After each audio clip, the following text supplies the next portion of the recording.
From September 23rd through the 25th, 2022, our church community gathered for our second annual Vision Weekend. It's a time we've set aside every year to look at the past year, look at the things that have happened, the things we've accomplished, look at our hopes and dreams, and also to look at where we're going together. This year's theme was a place to belong, believe, and become, in that order. So these are recordings from those sessions. I hope they're helpful to you. If you were there in person, I hope they're a refresher to some of the things that we talked about. If you couldn't be there in person, I hope they are helpful to you. Of course, it's always better in person in the moment, but hopefully these recordings you'll be able to hear and kind of track along with the conversation we started having. Of course, the goal is that over the course of the next year, we're going to continue these conversations and continue working out some of the things that, some of the ideas we put out there during the weekend. So I hope they're helpful to you. God bless. All right. So tonight it's super. You ever see like VH or MTV Unplugged, where the artists just come in, they talk about their songs, and they play. Well, hold on. You ever watch the Gaithers? Yeah. Okay. There we go. That's kind of what the idea is for tonight. We're just. It's conversational. I know it's for pews and stage. I'm sitting to hopefully break a little bit of the preacher vibe, but we're gonna. I kind of just want to talk a little bit about what like the songs we sing, but we're also going to sing together. So there's some lyrics printed in your little bullets in here.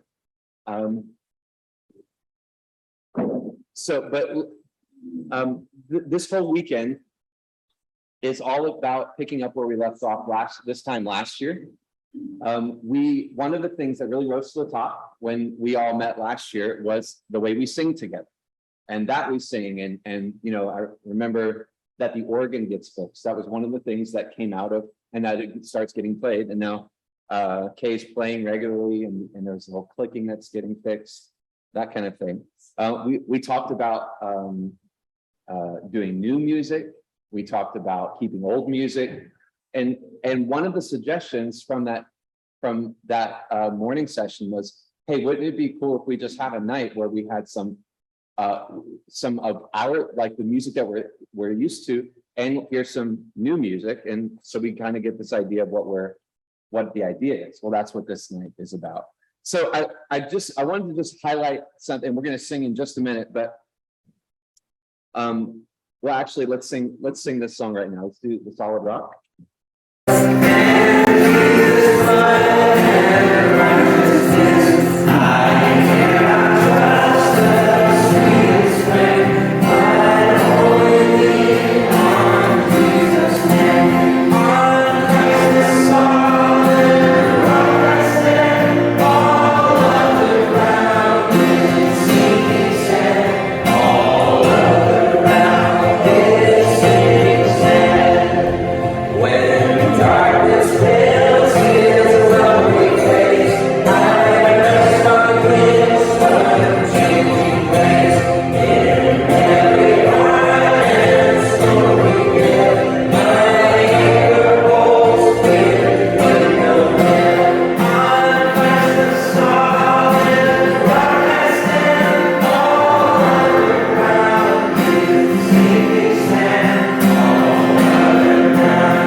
Tell me what do you like about that song? What stands out to you?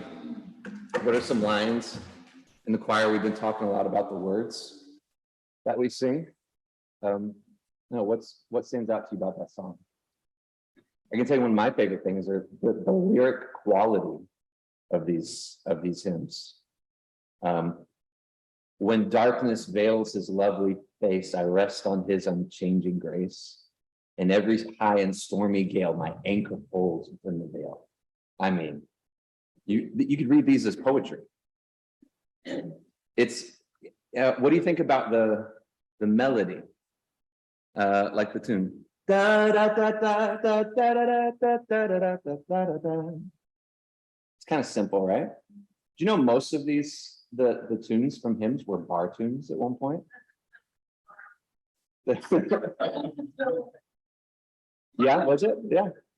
They were popular bar tunes, and people said, you know what, I'm going to write Christian lyrics to these bar tunes because then we don't have to worry about reading the music. We know the melody. So I don't know. Think about writing a Christian lyrics to Piano Man, Billy Joel. You know, I'll kind of know that one. That's kind of the idea of these hymns. They weren't. People used to build church buildings so that you walked in and even people who couldn't read could see the story of the scriptures laid out in front of them. And they wrote music that they sang together so that people didn't have to be professional musicians. I don't care who you are, everybody sings. And you can say, well, I don't have a really good voice, or I don't like to sing. You still sing. Yeah. That's right. Maybe. I'll disagree with you. I think everybody should. Maybe some should sing quieter than others. Did you ever see the musical, The Music Man? What is singing but sustained talking? I always think of that. It's just everybody sings. Like the song is just in us. When we sing together, why do we sing together? Let me ask you that. And kids, you can answer too, huh? Why do we sing together when we come together as a church? To rejoice. Yeah. Yeah. There's something bonding about it, right? Yeah. And what else? Why do we sing together? Yeah. Who are we communicating to? Like to each other, you think? How many of us, when we were memorizing things, have memorize them to music? You memorize the ABCs by singing a song. I have scriptures in my head that I learned in third grade when 90s rap was like in, and I can rap 66 books of the Bible. I won't do it, but I can do it. There's something about singing that gets the truth inside of us. I think that's one of these things about hymns, and it's really important. And a lot of the songs that I've been leading churches and singing since I was 15. So I've spent a lot of time thinking about music and why we sing in musical styles and all that kind of thing. The thing that I've always noticed about the hymns and the older songs, they're singing out truth. Like, look at the song we just sang. My hope is built on nothing less, on Christ, the solid rock I stand. This is a truth declaration. And when we sing that together, we're singing it to each other, right? Hey, remember, on Christ, the solid rock we stand. All other ground is sinking sand. We're singing it to our own hearts. In the Psalms, David writes in the Psalms and he says, oh, my soul. He's talking to himself, remember the Lord is your God. He is my son and my shield. So most of the songs that we sing as a church are more of that type of song together. We're singing out truth statements, and those are powerful and they're deep. And sometimes in my darkest moments, I don't know how it is for you, it's the hymns that come to mind. There's an old chorus that kind of a praise chorus, probably written in the mid-90s, it's probably 80s. But the chorus just goes, I exalt thee. That's it. I exalt thee, I exalt thee, I exalt thee, oh Lord. And you just repeat that. But that song, like when I'm in a tough place, that's the song that I tend to think of first. Like even in the tough place, like, yes, God, you're higher than all of this. And the hymns do that. I'm sure you have some of those as well. When it comes to, we talked about new music or contemporary music. I don't know what to call it because new music to us could be 20 years ago, right? It could have been written 20 years ago. So I don't know what to give that category, but you'll notice if you pay attention to some new songs that are meant to be sung in churches, they are not so much truth statements. They contain truth, but they're expressed much more like prayers. So instead of saying, on Christ the solid rock I stand, they'll say, I will build my life on you. I'll build my life on your love. Instead of, when all around my soul gives way, they'll be speaking directly to God. The songs will, like God, everything else is I can't think of a song right now, but everything else is falling away, but I still have you. It's much more, it's less focused on singing the truth out to the world or to my heart or to each other. And it's more, they tend to be more focused on us together expressing a prayer together to God. But what they're actually saying, the ideas are still the same. So I'd like to sing another song with you. It's on there. It's Build My Life. The kids have been working on it. They're actually going to be singing this in church soon. We're going to be singing it together. This is a little preview. But I thought this was just a great song to illustrate how you can take the same idea from the solid rock, on Christ, the solid rock I stand, and then transfer it, and it becomes less of a truth singing, still singing truth, but it's trying to come a little bit more directly from my heart to God. So we'll play that. Kids, can you just help us by singing loud? You don't need to perform for us, but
So what did you think about that one?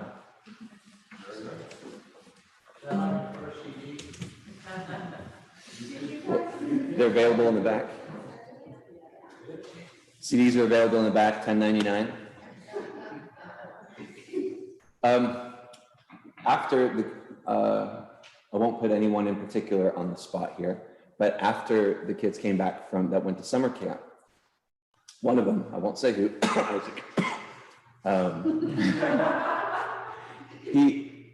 this was a song that they sang at summer camp, and they sang a couple other ones. And he and others too said, could we sing some of these songs?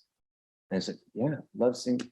And the reason why, and I was like, I will put you on the spot because I think you said it, the way you said it was perfect. He said, I love this song these songs because I feel when I sing them, I can put my whole self into them. And isn't that what we want? Don't we all want to sing that way? Like put our whole selves into the song, whether we're singing hymns or we're singing newer songs, whether they're new to us or actually new. So it's a different musical style. right? That's a little, I don't know what style would you call that one we just did? Is it's not really rock. Maybe it's a little country. Yeah, not really country. It's what? Pop. A little poppy. Yeah. Yeah. You didn't have any notes, but the melody is repetitive, just like the hymn. So probably by the third time we sang Jesus, or the second time we sang the second verse, you probably had a little bit more feeling for it. The chorus repeats itself again, so you don't have to think about the music. You can just kind of think about actually what you're singing. And then musically, what happens with a lot of these songs too, the dynamic of the music is different too. You build up, you come down, but the whole idea is just being able to put yourself into it. I don't know. What are some more thoughts? What do you think about songs like that? So my idea of, and you tell me if I'm completely off base or not, but I think that we can be a church that is very rooted in everywhere we came from.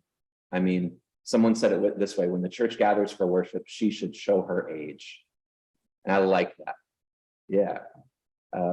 We didn't just show up on the scene 10 years ago. And specifically our churches, right? Like we're working on 230, 250 years here. That's a heritage that should come forward, but it's also a challenge. I think the challenge for us at this juncture is to say, hey, but we also should be singing songs to show that we're not still there. Like we are looking forward to the future, and we know that what the world that we live in now. And I forget the name of the guy, and I didn't have time to look him up. There's this theologian who is a musician, and he talked about how every generation has their own heart song. And he charted, it was brilliant what he did. He charted how through the generation, he just took the last 100 years, and he took every 20 years, and he said, look at the songs that came out and the things that they were singing about. You saw in the early 1900s, it was a song about following, a lot of the music was about, if I remember right, it was about leaving the world behind and pursuing Jesus and making sacrifices, because things were booming, and everything was looking great, and you had some church movement starting there. And then from the 20s to the 40s, you had a lot of songs about trust, and we know what was happening in the 20s through the 40s. When you get to the 50s, and you start seeing more songs about God's love, and when you get into the 60s and 70s, it's like all about love, right? And that's where like the kumbaya type of music started coming into the church, and you had that the Jesus hippie movement. That I don't know if you all ever interacted with that. My dad was very influenced by that at that time, because it just became more about heart and love. And so he just charted out how every generation, and it really is the responsibility of the church in every generation to find what that song is, to find those things. And especially in a church that's multi-generation, right? There should be music, I think, that expresses all generations. I think that's a really good point, Carol. I never liked country music. Amelia loves country music, and have heard her ears. But I like some country music now. I do. I know. But I think there's something to be said for, I didn't grow up going to church, but I know a lot of hymns now because I've heard them. And that's what's in my head, not these songs. So there's something about the repetition too. I wonder if part of folks' hesitation might be just the lack of familiarity, because when we come to church, we want to sing and we want to be able to belt it out. But if we don't actually know where we're going, we don't know what the verses are, or we don't know where the notes are, or we just don't know the tune, it can be hard to feel like you are able to put all of yourself into it. And so I wonder if that's part of the hesitation. Yeah.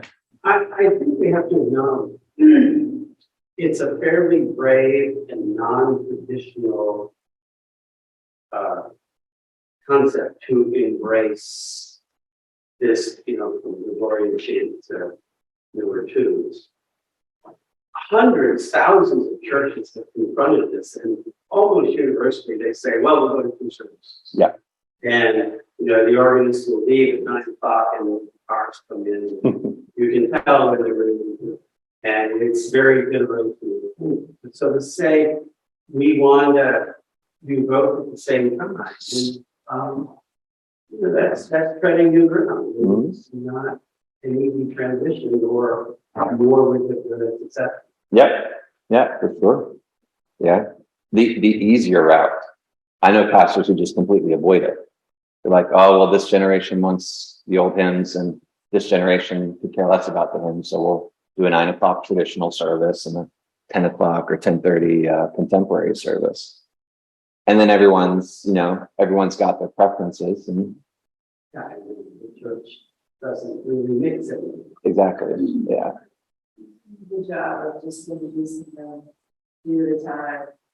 And you've got this going on, and we're talking about this. Yeah. It's a sad thing when you see the generation split up on Sundays. Yeah. It shouldn't be that way.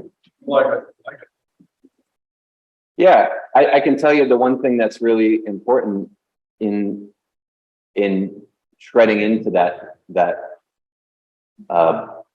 sparsely trodden territory is of doing new and old together is the humility of everybody. Like, hey, it's not all about me and my preferences. The young have to learn that. Let's be honest, it's harder when you're younger.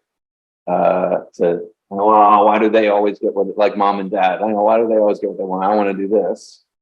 But it's also harder when we're old because we get used to things.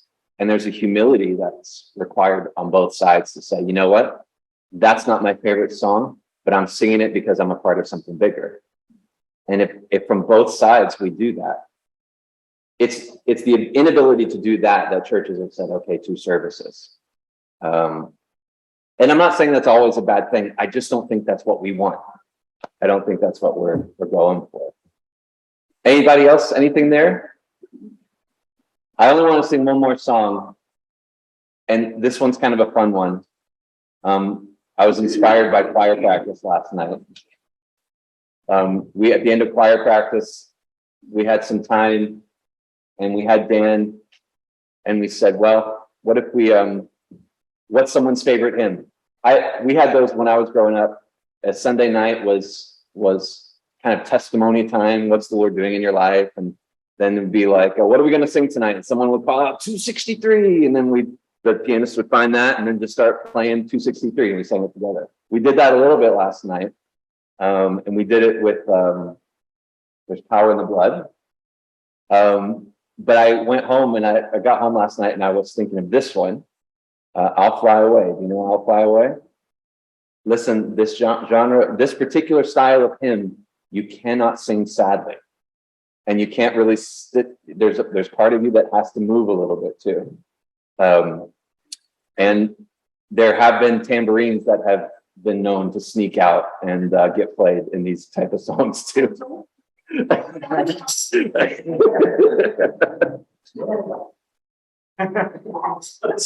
why don't we sing this? I'll Fly Away, and you know what? If you want to clap.